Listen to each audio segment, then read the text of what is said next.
से हो रहे हैं और जनता के बीच आम आदमी पार्टी की सच्चाई जा रही है, वो हम देख रहे हैं। आप याद करिए, जब आम आदमी पार्टी की सरकार बनी थी तो किस प्रकार का दृश्य था। वो एक टूटी वैगनर गाड़ी थी, नीले रंग की गाड़ी, आज तक हमने भूला नहीं है उस गाड़ी को। उस गाड़ी में बैठकर मुख्यमंत्री आए थे शपथ ग्रहण करने के लिए। खैर कुछ देर वो मेट्रो इत्यादि में भी आए थे। उसके बाद 10 दिनों तक उनके मंत्री कोई रिक्शा में आता था, कोई उसके पीछे पैदल पैदल आता था, कोई साइकिल में आते थे और कहते थे कि हमारे पास कुछ नहीं है, हमारे पास कुछ नहीं है और हमें कुछ नहीं चाहिए। हमारे पास घर नहीं है, हमें घर नहीं चाहिए। हमारे पास गाड़ी नहीं है, हमें गाड़ी नहीं चाहिए।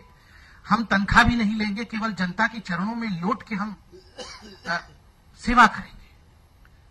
कुछ नहीं से कुछ नहीं लेंगे से सब कुछ लूट लेंगे। ये जो कहानी है, ये आम आदमी पार्टी की कहानी है। 1 वर्ष के अंदर किस प्रकार उन्होंने हम सबको मूर्ख बनाया है, जनता को मूर्ख बनाया है, ये हमने 3 दिनों के खुलासे में देखा है। आज भी कुछ नए खुलासे होंगे। आज हमारे पास यहां पे आदरणीय विजेंद्र गुप्ता जी हैं। आज विजेंद्र जी कल के विषय में जो मनीष सिसोदिया जी ने कुछ खुलासे करने की बात कही थी कि 12,000 रुपए जो थाली की बात कल हुई थी, उस पे अभी आदरणीय विजेंद्र जी पूरा विषय रखेंगे और बाकी विषय भी हम आगे लेंगे। विजेंद्र जी। साथियों, हम सब जानते हैं कि दिल्ली की सरकार किस तरह लोगों को गुमराह कर रही है और ये दर्शाने की कोशिश करते हैं कि वो सादगी से भरी हुई सरकार है, लेकिन वास्तविकता ये है कि वो आडंबर और ग्लैमर से भरी हुई सरकार है। जो दोपहर का भोजन मुख्यमंत्री के घर पे हुआ था 11 और 12 फरवरी 2016 को, उसके संबंध में हमने दिल्ली की जनता को, देश की जनता को कुछ सच्चाई बताई थी। उसके बाद आम आदमी पार्टी के उप मुख्यमंत्री मीडिया के सामने आते हैं और कहते हैं कि हमने इस पर जांच बिठा दी थी। भारतीय जनता पार्टी के इस मंच से बहुत जिम्मेदारी के साथ मैं ये कहना चाहता हूं कि मनीष सिसोदिया दिल्ली के उप मुख्यमंत्री ने ये कहकर जनता से झूठ बोला है, गुमराह किया है, असत्य बयान दिया है। वो इसके लिए माफी मांगे, क्योंकि मनीष सिसोदिया जी ने किसी भी प्रकार की कोई इंक्वायरी इस बात की नहीं करवाई है, कोई इंक्वायरी के ऑर्डर नहीं दिए हैं। हम जानना चाहते हैं, हम चुनौती देते हैं कि कल जो आपने कहा था कि हमने इंक्वायरी करा रहे हैं, तो हम ये जानना चाहते हैं कि आप बताएं कि इंक्वायरी कौन कर रहा है, उनका नाम बताएं, आपने कहां और कब आदेश दिए, हम ये जानना चाहते हैं। क्योंकि आपने ये असत्य बोला है, गुमराह करने वाला बयान दिया है, जनता को अंधेरे में रखने की कोशिश की है, अपने कुकृत्यों को छुपाने के लिए आपने जनता के बीच में ये एक झूठ फैलाने की कोशिश की है। इसलिए हम चुनौती देते हैं कि आपने कब, कहां और किससे इंक्वायरी की बात की है, वो जनता के सामने आना चाहिए। और अगर आपके पास इसका कोई सीधा जवाब नहीं है, हम सीधा जवाब चाहेंगे, हां और ना में। अगर आप कहते हैं हां, तो नाम और जगह और कब, और नहीं तो फिर माफी मांगिए। दूसरा, आपने इंक्वायरी नहीं, आपने डिस्काउंट की बात की थी। सरकार ने पत्र लिखकर ताजमहल होटल, 5 तारा होटल से, 5 स्टार होटल से डिस्काउंट करने के लिए कहा था। आपने इंक्वायरी की बात नहीं की थी। दूसरा, आपने इंक्वायरी नहीं, आपने हबड़ा तबड़ी में फाइल अपने पास मंगाई थी और 20 जुलाई को उस फाइल पर एक नोट लिखा था और प्रिंसिपल सेक्रेटरी फाइनेंस और deputy chief minister Manish Sisodia ने 20 जुलाई को फाइल मंगाकर एक कॉन्स्पिरेसी की थी। जब ये बात खुलने लगी कि 16,000 रुपए प्रति थाली के हिसाब से दिल्ली के मुख्यमंत्री, उप मुख्यमंत्री और मंत्रियों ने कुछ खास मेहमानों के साथ मुख्यमंत्री के निवास पर 16,000 की थाली का भोजन किया है, ये बात खुलने लगी तो वित्त मंत्री, उप मुख्यमंत्री Manish Sisodia, principal secretary finance ने एक कॉन्स्पिरेसी की और 20 जुलाई को फाइल अपने पास मंगाकर उसको दबा लिया। 2 महीने तक हम जानना चाहते हैं दिल्ली के उप मुख्यमंत्री से कि आपने फाइल को क्यों दबाया, क्यों छुपाया, क्या मकसद था? क्योंकि सरकार के ही स्पेशल सेक्रेटरी फाइनेंस ने,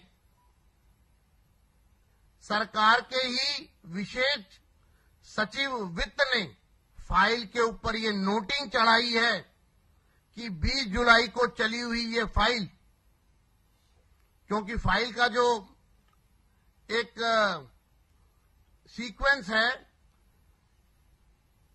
वित्त उप मुख्यमंत्री मनीष सिसोदिया, उसके बाद प्रिंसिपल सेक्रेटरी फाइनेंस और उसके बाद स्पेशल सेक्रेटरी फाइनेंस। तो स्पेशल सेक्रेटरी फाइनेंस ने उस पर नोट चढ़ाया कि मुझे 21 सितंबर को मैं ये फाइल देख रहा हूं। तो 20 जुलाई को चली हुई फाइल स्पेशल सेक्रेटरी फाइनेंस के पास 2 महीने बाद क्यों पहुंची, और ये 2 महीने तक मनीष सिसोदिया जी ने और प्रधान वित्त सचिव ने, प्रिंसिपल सेक्रेटरी फाइनेंस ने ये फाइल को क्यों दबाकर रखा, क्यों छुपाया, ये हम जानना चाहते हैं। साथियों, हमारा साफ रूप से कहना है कि मनीष सिसोदिया इस बात का खुलासा करें कि दिल्ली की सरकार ने मुख्यमंत्री और उनके मंत्रियों ने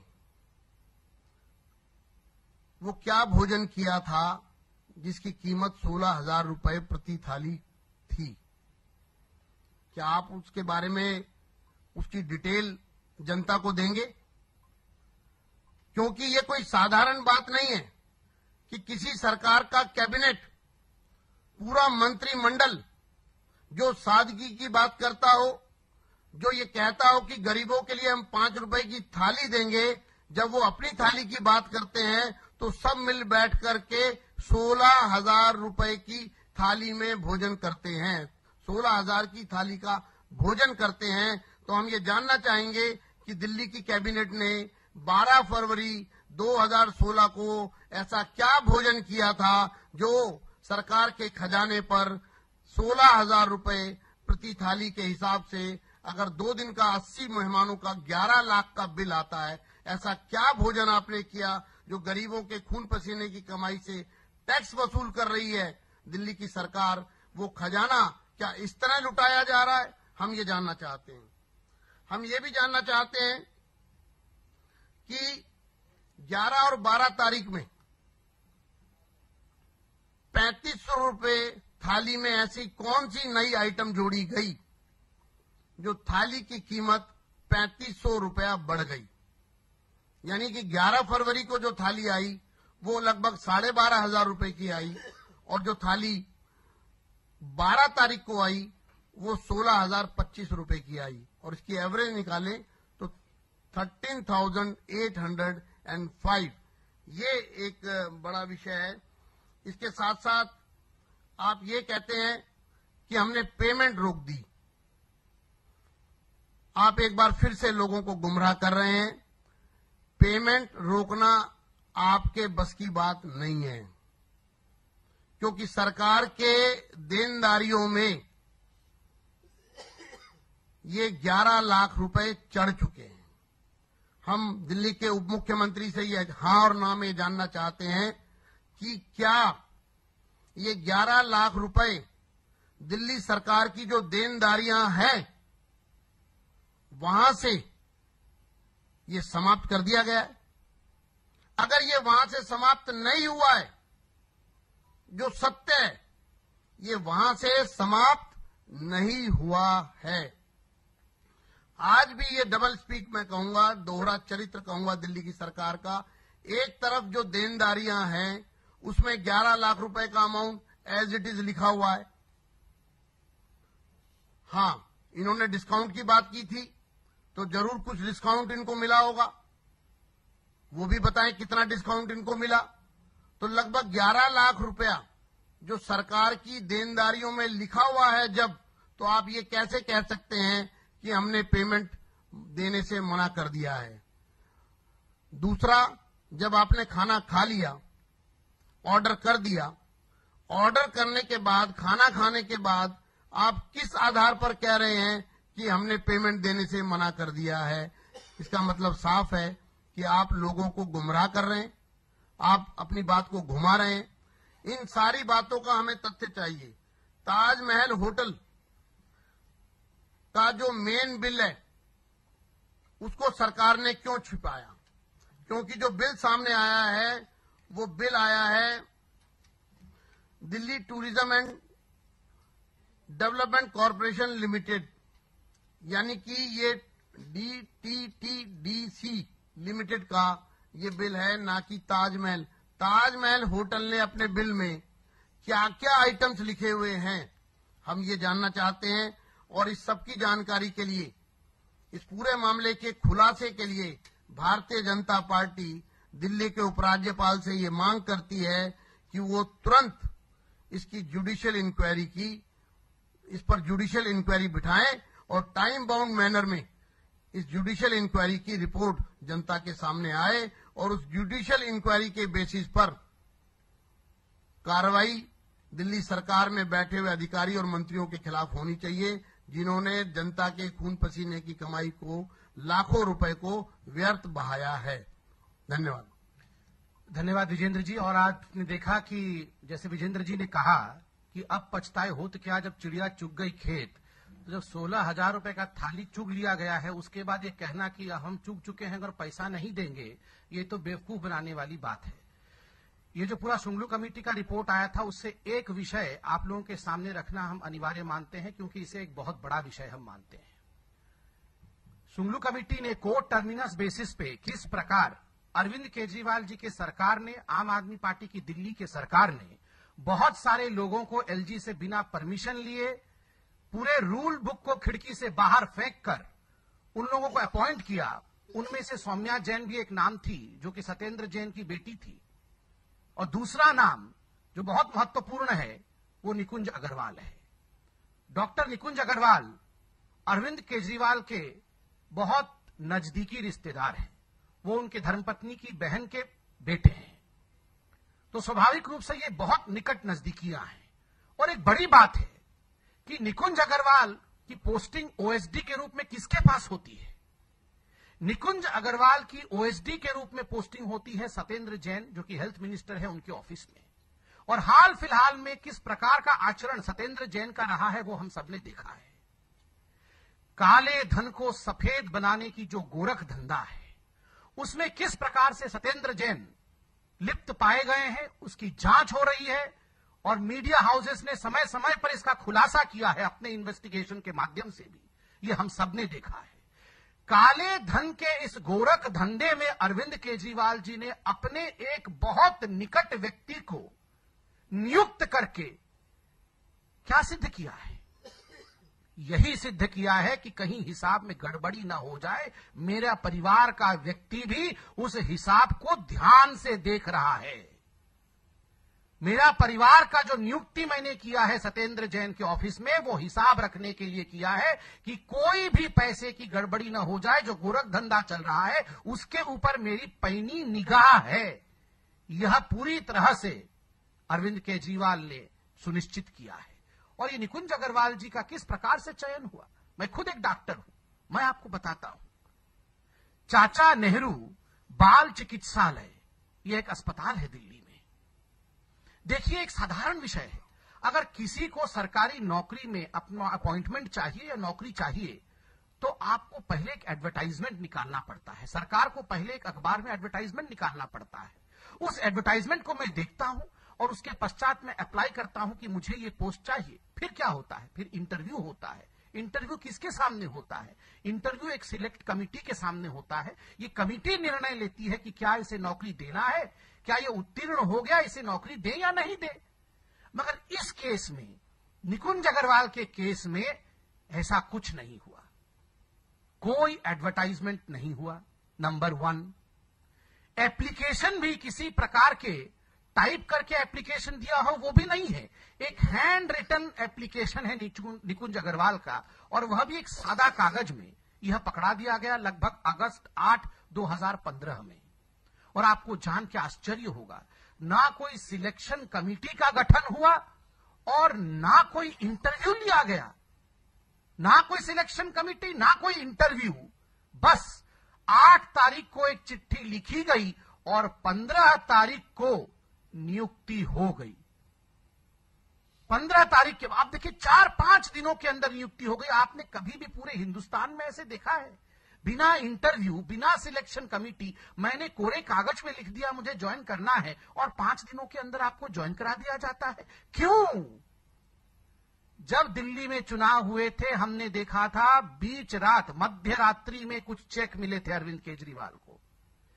मीडिया हाउसेस ने खुलासा किया था कि किस प्रकार काले धन का गोरख धंधा चल रहा है। सत्येंद्र जैन जी का नाम भी और उनकी कंपनियों का नाम भी इसी में आया था। और आज जब अरविंद केजरीवाल जी अपने निकट के रिश्तेदार को वहां ओएसडी के रूप में बैठाते हैं, तो कारण एक ही है, हिसाब में चूक ना हो जाए, मेरे हिस्से का पैसा जो मेरे पास आना चाहिए उसमें चूक ना हो जाए।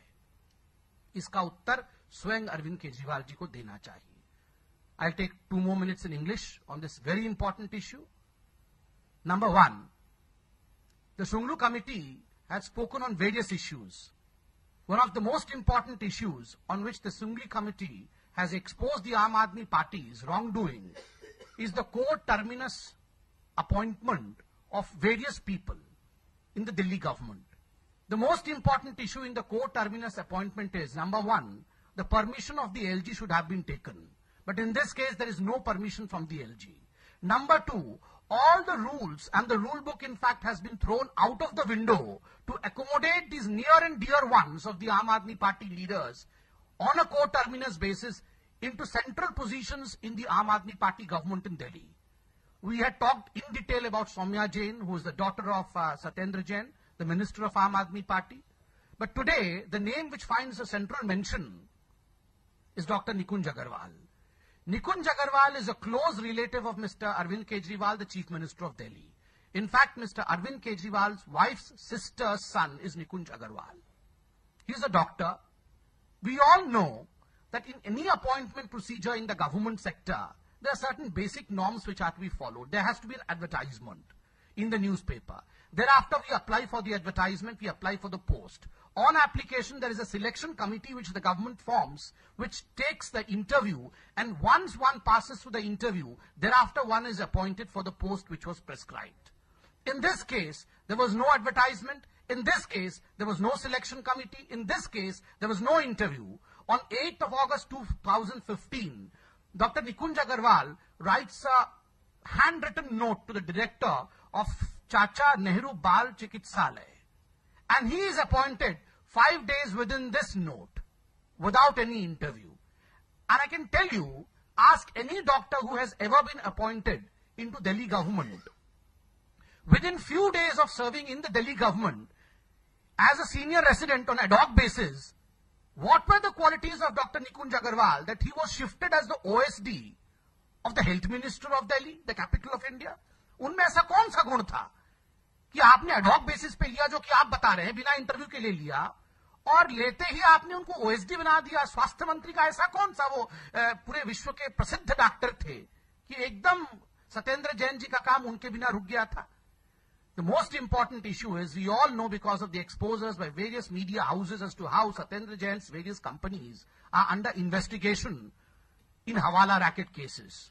Our allegation from this front is that Mr. Arvind Kejriwal wanted to keep an eagle's eye view on the activities of Satyendra Jain because number of transactions of the Aam Aadmi Party was routed to Satyendra Jain's companies, and that's why he felt that one of the most essential component would be a relative placed right in the office of the health minister of Aam Aadmi Party government, so that all information is privy to Mr. Arvind Kejriwal. So naturally, this is an extremely important issue on which Mr. Arvind Kejriwal should answer. Thank you.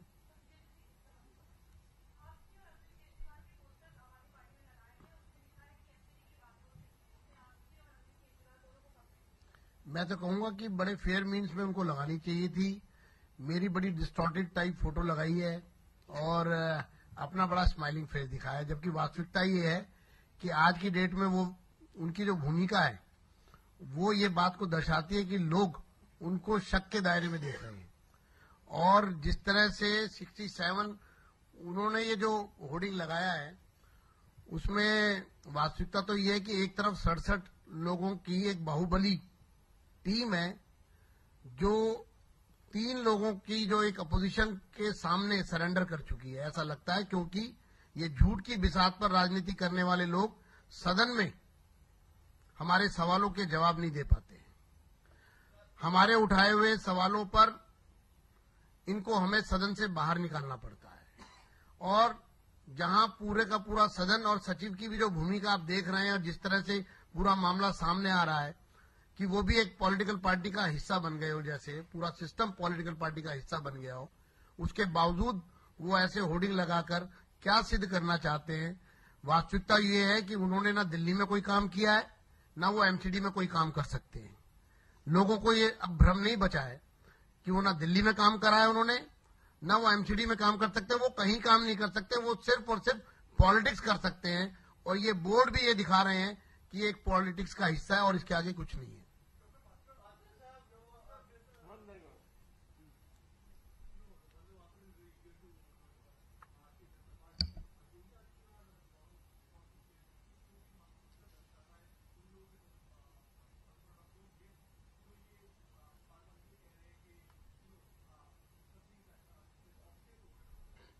See, though the issue of the PC today is exposing the Aam Aadmi Party, a brief answer to the question that you have thrown on me. See, there are certain issues on which there should be unanimity across the country.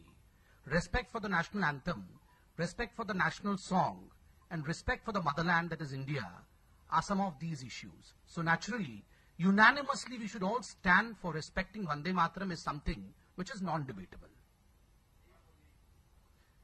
देखिए, आज का विषय तो आम आदमी party और उनकी जो काली करतूत है उस विषय में है, मगर आपने एक प्रश्न पूछा है वंदे मातरम के विषय में। आप देखिए, कुछ विषय ऐसे होते हैं जिन पर डिबेट नहीं होना चाहिए, जिनमें एक यूनानिमिटी अर्थात सबका मत एक होना चाहिए। भारत में भारत के प्रति सम्मान का भाव, भारत में भारत के नेशनल एंथम जनगण मन के प्रति सम्मान का भाव, हिंदुस्तान में वंदे मातरम के प्रति सम्मान का भाव, ये कुछ ऐसे भाव हैं जिस पर कभी तर्क नहीं होना चाहिए, जिस पर यूनानिमिटी होना चाहिए, एक मत होने चाहिए सारे हिंदुस्तानी। यही आदरणीय योगी जी ने भी कहा है और ये हम सबका मानना है। हम सब सम्मान करें भारत का, भारत के जो सूचकधारी हैं, जैसे कि जनगण मन सूचक है हिंदुस्तान का, ये गौरव का विषय है। वंदे मातरम सूचक है। करोड़ों लोगों ने वंदे मातरम के साथ, इसी नारे के साथ देश को आजाद किया, तो आज हम उसको एक डिबेट के क्षेत्र में ले जा रहे हैं, ये उचित नहीं है।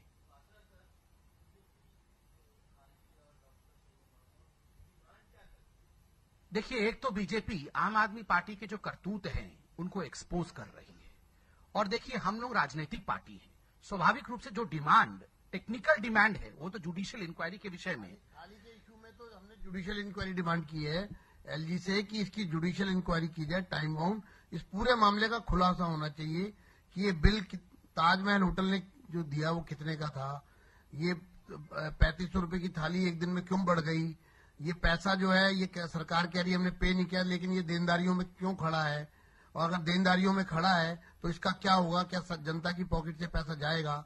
तो प्रश्न ये है कि ये पूरे का पूरा मामला बड़ा कॉम्प्लिकेटेड बनाने की कोशिश कर रही है गवर्नमेंट, और इसको पूरा छुपा रही है, दबा रही है। 2 महीने तक फाइल क्यों दबा के रखी गई। तो इसमें बहुत सारे एपिसोड ऐसे हो रहे हैं कि ये एक बड़ा जो इस गवर्नमेंट का एक घपला बन के सामने आ रहा है।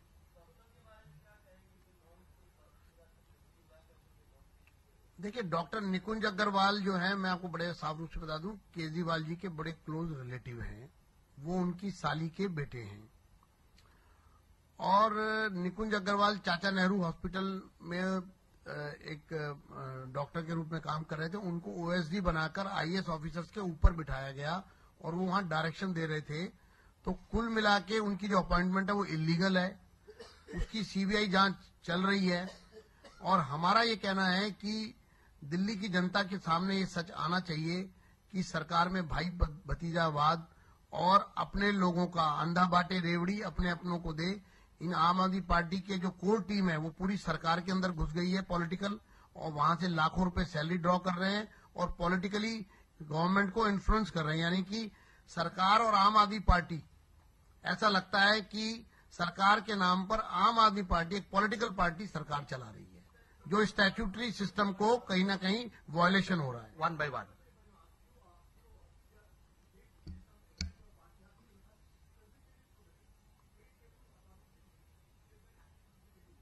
See, the topic of the debate today is Aam Aadmi Party. We have spoken in length. If you have any question pertaining to the Aam Aadmi Party and the wrongdoings of it, we are surely answering that.